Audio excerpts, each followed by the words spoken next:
morning, everyone. This video is gonna be just a real day in the life, but really just focused on like workouts, recipes, healthy living tips. If you're not following me on Instagram, I really do give a lot of really good tips on there and I just share what's been helping me. But anyway, so I was talking about that on Instagram the other night. I've been wanting to stop snacking late at night. I wake up feeling really bloated in the morning, and there's nothing wrong with late night snacking. There is everything right with listening to your body. Okay, if you know me by now, you should know that I am the biggest listen to your body, actual health and fitness, no dieting, no restriction. There's nothing wrong with late night snacking, but there's also nothing wrong with wanting to improve your life for the sake of your health and for your overall well-being. And sometimes that means reevaluating what you're doing. If I want to stop late night snacking, I'm not going to tell myself, okay, I'm never going to late night snack again and I'm never eating after 8 p.m. again. And that's just restrictive, it's unhealthy, and it's not a good way to approach something in a healthy mindset towards a positive change. That's very negative and very restrictive. And that's why what's been very helpful for me and something that's worked, and I've actually not late night snacked for over a week now, find that it's a positive thing when I say, you know what,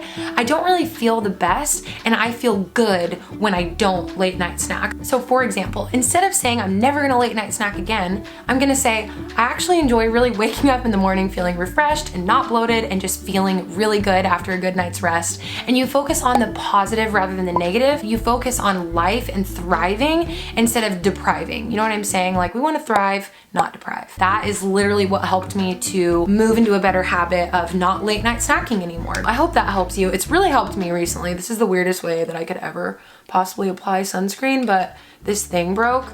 So I've just been doing it this way, which is really funny. Let's go for a run. I think this is actually Bo's house. I've been doing a lot of at-home workouts and I kind of just want to get out and run.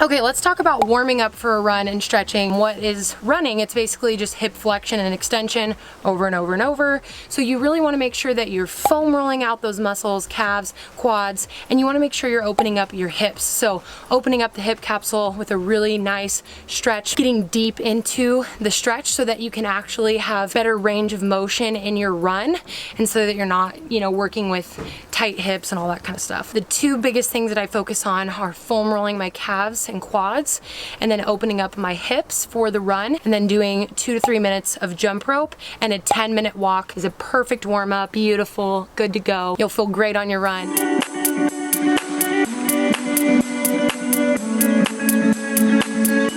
Please enjoy the 2-minute running montage of beautiful music and running. I know you guys love that. You tell me that you love it, so yeah, I love it too. Like, I watch myself run and I'm like, ooh, I want to go for a run. Let's go for a run. 10-minute walk though. 10-minute warm up.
and it's super, super fun though because it's very like goal oriented. It's just like mentally really fun. So we're gonna be doing literally two. We're gonna be doing 2 different moves, little side crunches using our obliques, and then we're gonna come into mountain climbers. I think everyone knows what a mountain climber is. Here, here, here. We're going to be doing those 2 moves, and we're simply going to be doing 20 of each. And then we'll go 20, 19, 18, 17, all the way to 0 until we're done. I don't want you to use momentum, okay? This is not like we're using our shoulders. I want you to come up, and I really want you to use those obliques to move back and forth. 1, 2, 3.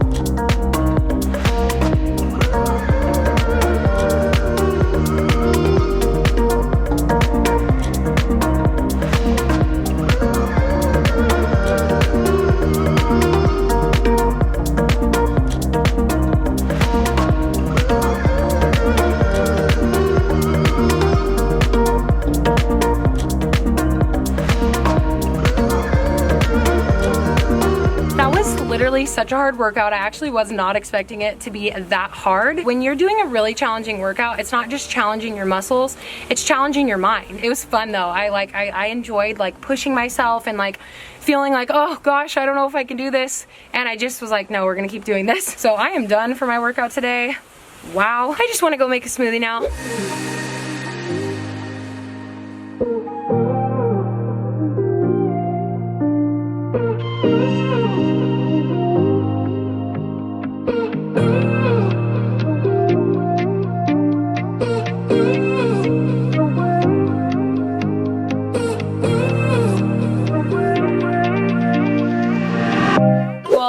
This doesn't turn out really bad because it's really windy outside right now, but I really just wanted to sit out here and chat and drink my smoothie with you.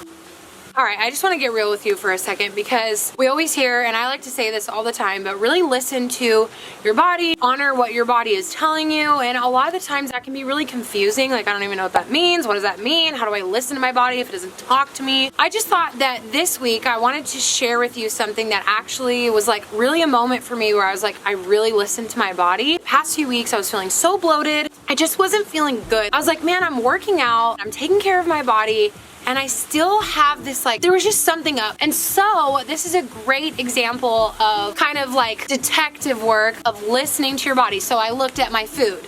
I thought, okay, well, what am I eating? Am I eating something that I incorporated newly into my diet that I'm not used to? And I thought about it, I'm like, no. And so I thought, okay, the foods I'm eating are good. Okay, now let's get to the nitty gritty stuff. What am I really putting into my body? And I don't count calories. I really just don't believe in counting calories. My personal belief is that way back in the ancient days when people didn't even know what a calorie was, and they didn't have food scales, and they didn't have macros, and they didn't have ways to perfectly track everything that you eat. And I'm not bashing on it at all. If that works for you, that's great. But for me, it really doesn't work for me, and I'm very strongly, excuse the really creepy lighting and the fact that all of my husband's stuff is on the bed. I was editing this and I was like, I never finished that thought. Basically, back in the ancient days, they didn't have all that kind of stuff, and they were still able to be healthy and maintain health.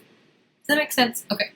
Moving on. I think it can actually lead to like very obsessive behavior. And I just think that our bodies will tell us when we're full and when we're hungry. Now, okay, I'm not getting off on a side tangent. This does all circle back to what I'm going to tell you about listening to your body and how I did that this week. I really looked at the nitty gritty stuff. So I thought, okay, well, what am I putting into my coffee? Now, I never normally go this in detail, in depth. Basically, I was realizing that I was putting a lot of sugar in my coffee. And I'm not afraid of sugar. I think sugar is great. I was putting a lot of sugar in my coffee. I was adding lots of agave, lots of coconut sugar, other sweeteners. I love my coffee really sweet, which I know some people that's like sickening, but I love it really sweet.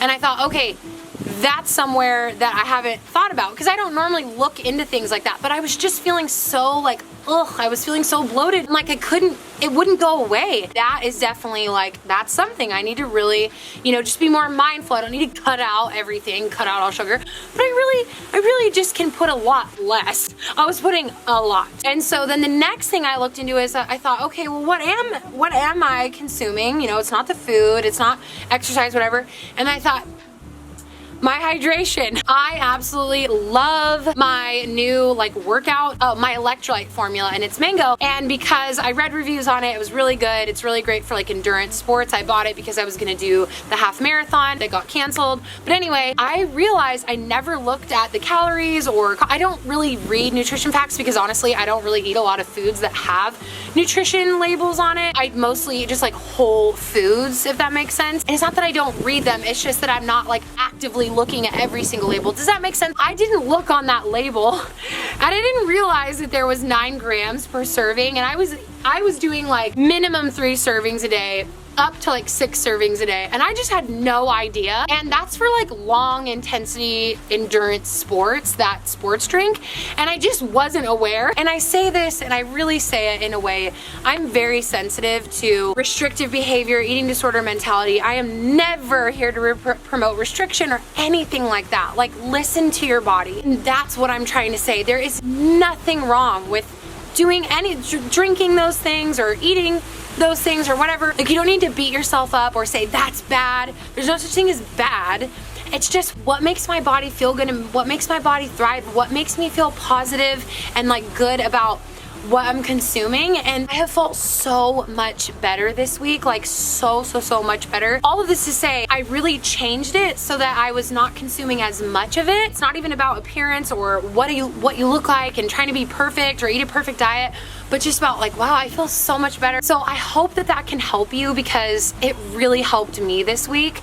And it's something that I haven't honestly done in a really long time, just because the hydration was new to my diet only in the past couple months. And then usually I don't put that much sugar in my coffee, and it's okay. Like, it's okay if I did that, but I don't want to feel bloated. Does that make sense? So you focus on the positive of, yay, I feel less bloated. Like, that's how I want to feel, not, oh, I can't have sugar because it's bad. Does that make sense? We don't deprive, we thrive. This smoothie is seriously so good. I think I'm gonna finish my smoothie. I'm gonna program and finish programming this brand new workout that I'm so excited about. I think I'm actually gonna get started on some early dinner prep.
Come on here really quick and say that this is one of the best dinners I've ever made. I found it on a random website. It is so good. I was like craving vegetables tonight, so this bowl is full of veggies. It's incredible. So many of you requested to see a healthy dinner recipe, and man, this is so good. And I'm definitely getting my veggie fix, so.